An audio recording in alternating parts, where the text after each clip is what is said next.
주 달려 죽은 십자가 우리가 생각할 때에 세상에서 간 욕심을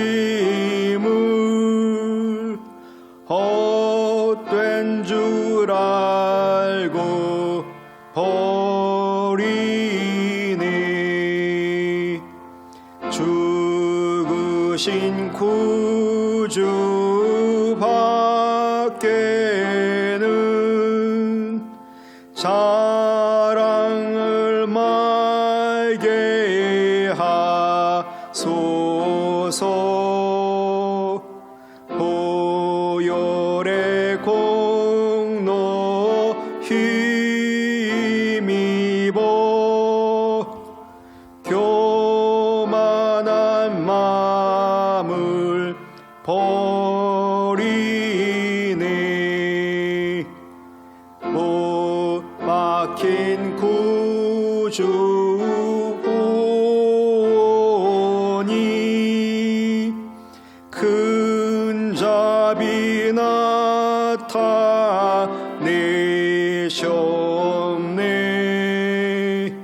가시로 만든 멸류관 우리를 위해 쓰셨네. 온 세상 만물 가져도 주내 못 따가겠네.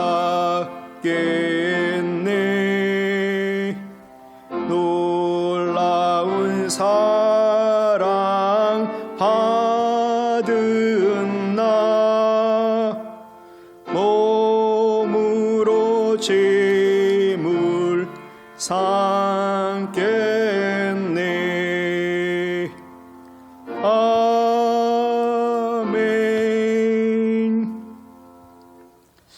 하나님 말씀은 히브리서 2장 14절로 18절입니다. 하나님 말씀 히브리서 2장 14절로 18절. 자녀들은 혈과 육에 속하였음에 그도 또한 같은 모양으로 혈과 육을 함께 지니심은 죽음을 통하여 죽음의 세력을 잡은 자 곧 마귀를 멸하시며 또 죽기를 무서워함으로 한평생 매여 종노릇하는 모든 자들을 놓아주려 하심이니 이는 확실히 천사들을 붙들어 주려 하심이 아니요 오직 아브라함의 자손을 붙들어 주려 하심이라.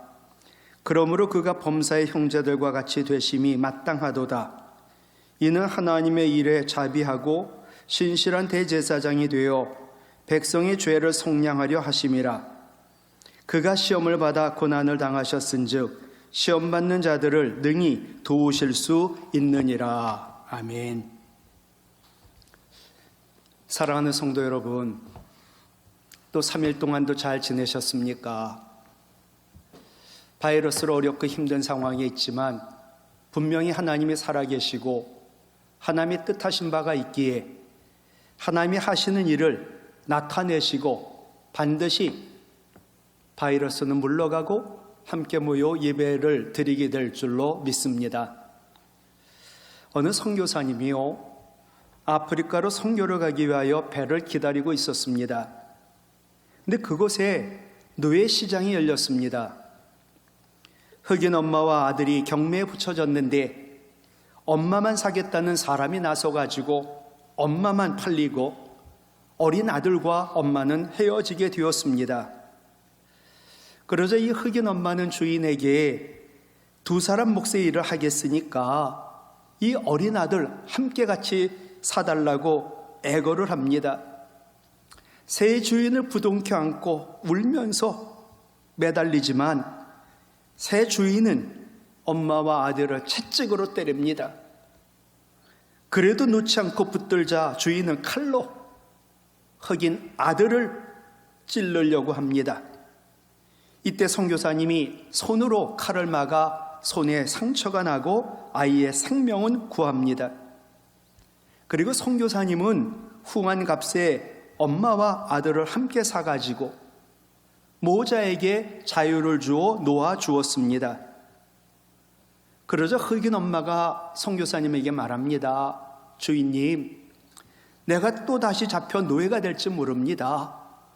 그러니까 선교사님을 따라 나도 고향인 아프리카로 가 선교사님의 사역을 내가 은혜를 갚겠다고 합니다. 아들의 생명만이 아니라 자신들에게 자유를 주신 선교사님의 그 큰 은혜가 백골난망, 죽어도 잊지 못할 큰 은혜의 일을 입었음을 알고 선교사님의 선교 사역을 돕는데 충성을 다합니다. 사람인지라 사역하다가 혹 불평한 일이 생겨도 자신들을 살려준 선교사님의 손에 난 손의 칼자국을 보면서 이들은 다시 마음을 가다듬고 충성을 다했다는 이야기입니다. 오늘은 사순절 네 번째 수요일입니다. 오늘 14절 말씀 보면요, 그도 예수님도 또한 같은 우리의 모양으로 혈과 육을 함께 지니셨다라고 말씀합니다. 예수님은 우리와 함께 혈과 육을 함께 지닌 사람이 되셨습니다. 사람이 되셔서 고난을 당하시고 죽음까지 십자가에서 당하셨습니다. 그 이유가 있지요. 오늘 본문은요, 예수님의 죽으심과 고난의 의미에 대하여 우리에게 말씀합니다. 먼저 첫 번째, 예수님의 죽음은 우리에게 영생을 주시기 위함입니다. 14절 말씀 보면 그도 또한 같은 모양으로 혈과 육을 함께 지니심은 죽음을 통하여 죽음의 세력을 잡은 자 곧 마귀를 멸하시며, 예수님이 우리와 같은 사람이 되셨거든요. 이유는 하나입니다. 죽으시기 위하여. 근데 예수님의 죽음은 우리의 죽음과 달라요. 예수님은 죽으심을 통하여 죽음의 세력을 잡은 자 마귀를 멸하기 위함이었습니다. 예수님께서 죽으심으로 인하여 죽음의 세력 잡은 자 곧 마귀를 이기셨고 죽음을 무력하게 만드셨습니다. 죄인인 우리 모두가 당해야 할 죽음은 그것은 당연한 죄의 값입니다. 죽음의 세력 잡은 자 마귀는 우리의 첫 조상 아담으로 하여금 선악과 열매를 따먹게 하여 죄를 짓게 했습니다.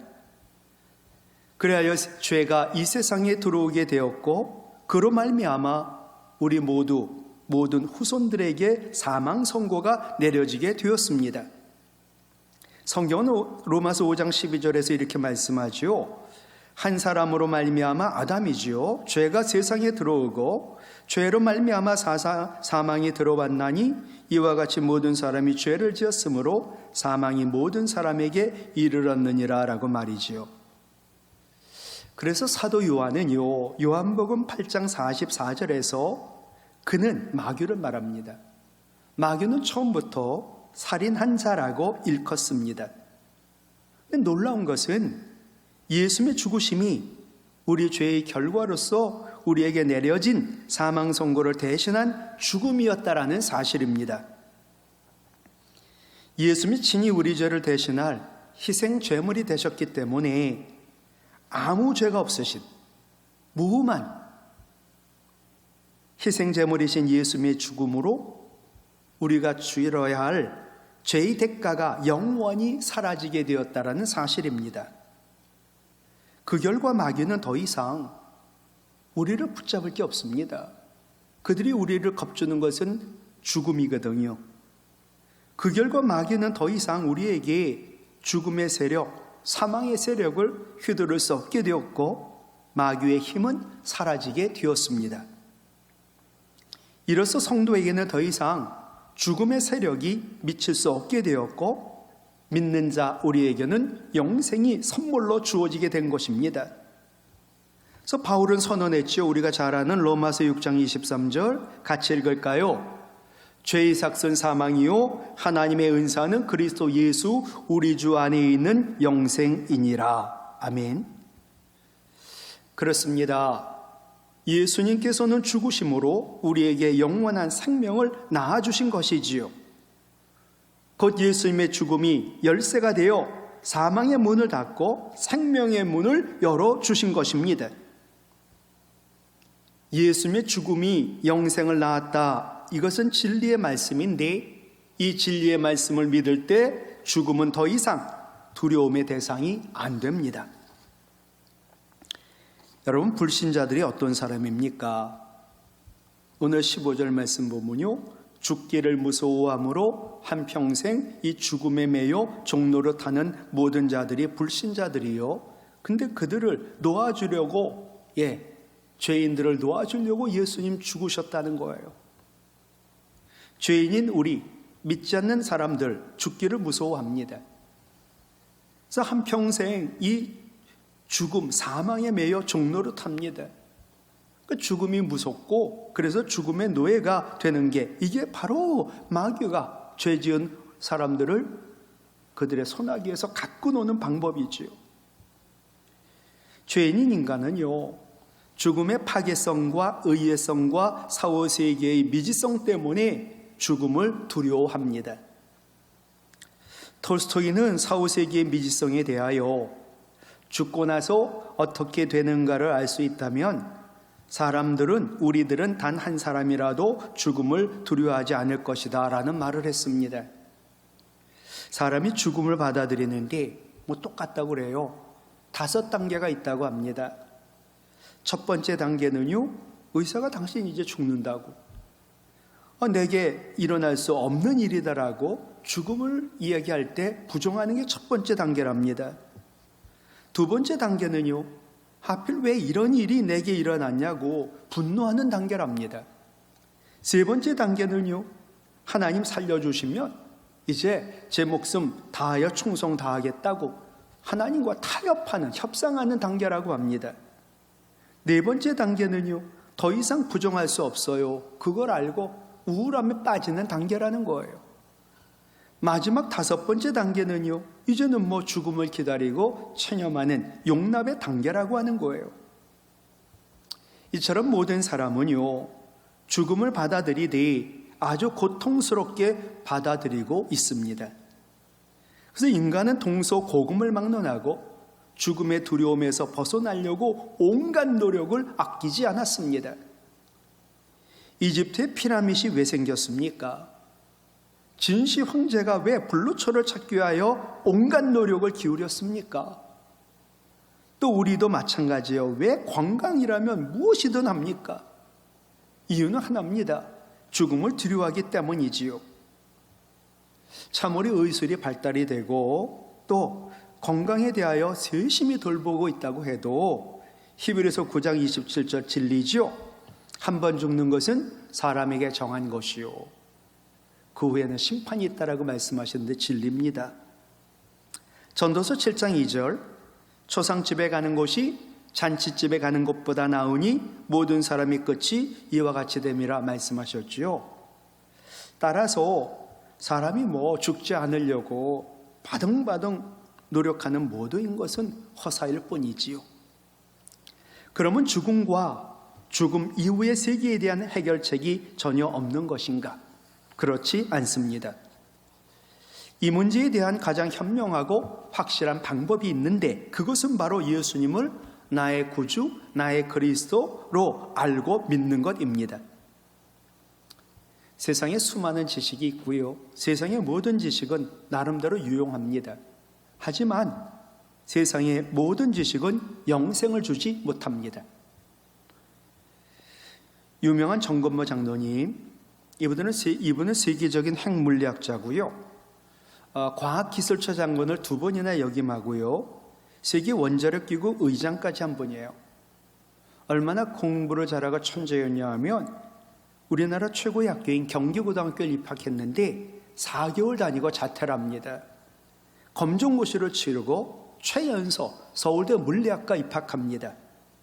졸업 후 미국 유학 가서 21살에 박사학위를 받고 24살에 플로리다 주립대 교수가 됩니다. 머리가 너무 좋고요. 부족한 게 하나도 없어요. 그러니 하나님 없이도 아쉬운 게 없는 인생이었어요. 근데 가정에 우환이 닥칩니다. 사랑하는 아들이 만성 신부전증인데 심해가지고 명의를 세계적인 의사를 찾아다녀도 고치지 못하고 결국 자신의 신장을 띄워줬는데도 여의치가 않습니다. 이런 고통 중에 이 정근모 장로님 하나님 만나요. 그러나 아들이 결국 임종을 맞이하게 됩니다. 아들의 최후의 말이에요. 이 말이 이분을 변화시켰어요. 아빠, 내 아이의 죽음을 축복해 주세요. 힘들고 고통스러운 여행은 이제 모두 끝났어요. 이제 저는 하나님 곁으로 가게 되었으니까 얼마나 행복한 거예요. 저 때문에 아빠 절대로 눈물 흘리지 마세요. 예수 믿고 아빠 천국에서 만나요. 죽음을 앞둔 아들이 믿음으로 참 예수님을 알고 믿는다는 믿음이 이렇게 위대한 걸 깨닫게 됩니다. 사랑하는 성도 여러분, 시험과 고난, 또 혹 죽음이 우리 앞에 있다 할지라도 나를 위하여 죽으시고 부활하셔서 죽음의 세력 잡은 자 마귀를 이기시고 죽음을 무력하게 하신 예수 그리스도를 잘 알고 잘 믿으시기 바랍니다. 여러분, 세상의 가장 큰 복은요, 물질, 돈 필요하지만 예수님을 알고 믿는 믿음이 영생과 구원과 천국을 얻게 하는 가장 큰 복인 줄로 믿습니다. 죽음은 믿지 않는 사람들에게 공포와 억압의 사신이지만 믿는 우리 성도들에게 있어서 죽음은 잠시 후에 깨어날 장과 같고 이 땅의 모든 수고, 고통의 짐 벗고 영생과 안식을 누리는 천국으로 들어가는 가정일 뿐이요, 본향으로 가는 과정입니다. 그러므로 우리는 죽음 앞에서 소망 없는 불신자들과 같이 두려워 떨 것이 아니라 이 땅 살면서 늘 영생의 소망 가운데 죽음마저도 기쁨으로 맞이하여 죽음도 이기는 승리의 삶을 사는 사순절이 되기를 간절히 바랍니다. 두 번째로 예수님의 고난은요, 우리를 도우시기 위함이에요.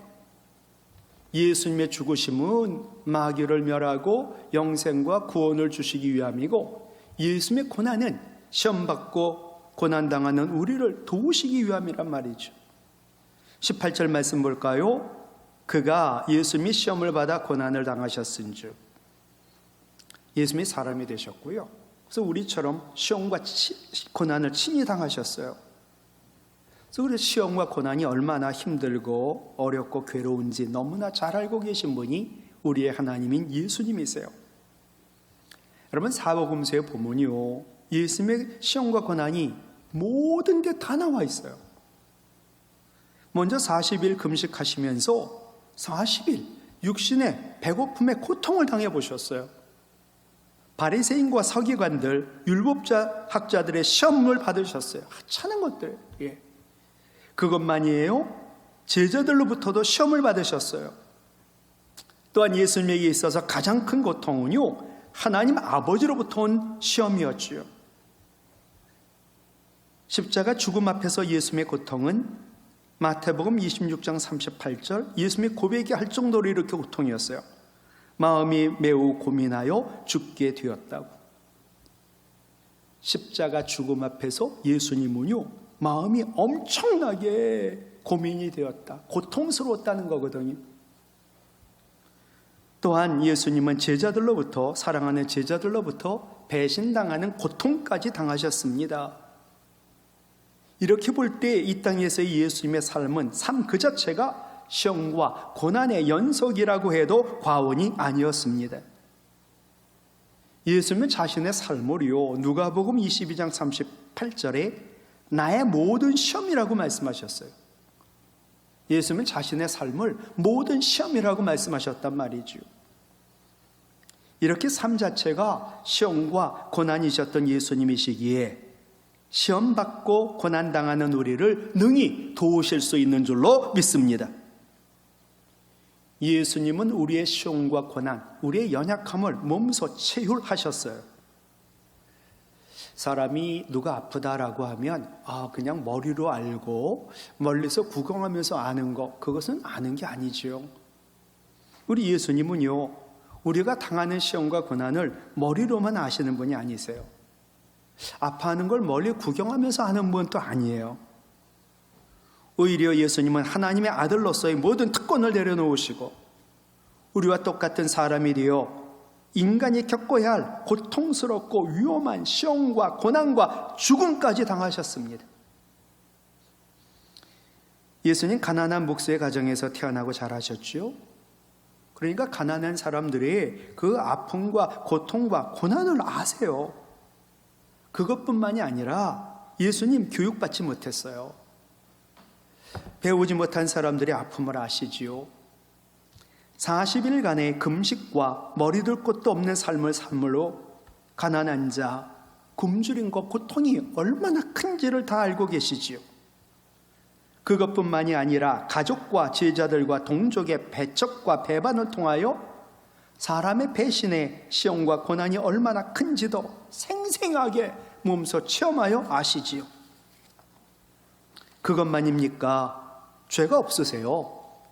무죄한 자로서 불의의 심판과 함께 홀로 십자가형을 당하는 고통, 고난을 통하여 무죄한 사람이 억울함을 당하는 거, 또 세계의 막강한 권력 앞에 섰을 때 인간이 얼마나 나약한지, 죽음 앞에 섰을 때 공포가 얼마나 큰지, 그것도 예수님 다 아십니다. 몸소 체험했으니까.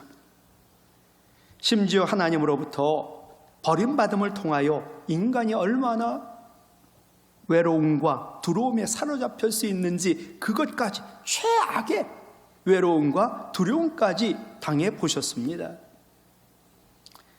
예수님께서 당하신 시험과 고난은요, 참으로 인간의 모든 시험과 고난을 총망라한 것입니다. 따라서 예수님이 아시지 못하는 시험과 고난은 이 땅에 없습니다.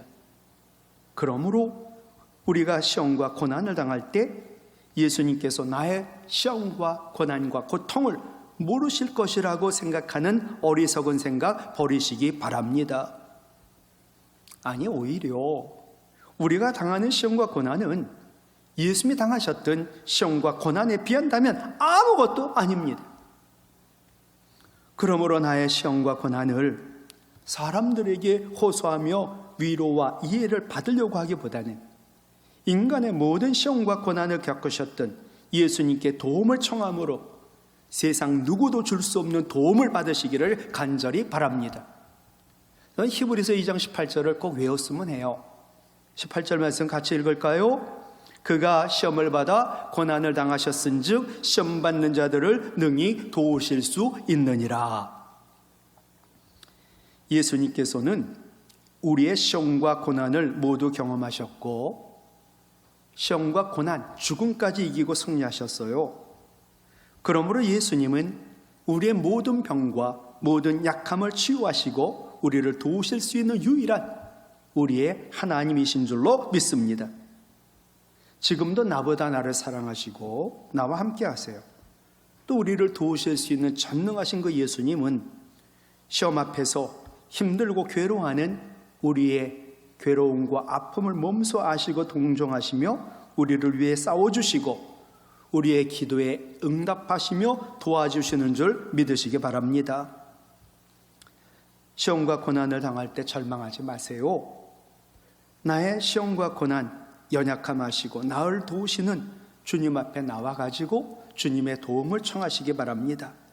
반드시 도와주세요. 왜? 신실하시니까. 만약에 예수님이 사람이 되어 십자가에 고난을 당하시지 않으셨어요. 그렇다면 우리는요, 그 하나님의 사랑과 은혜를 우리는 정말 이해하고 받아들이기가 어려웠을 거예요. 말씀을 마치려고 합니다.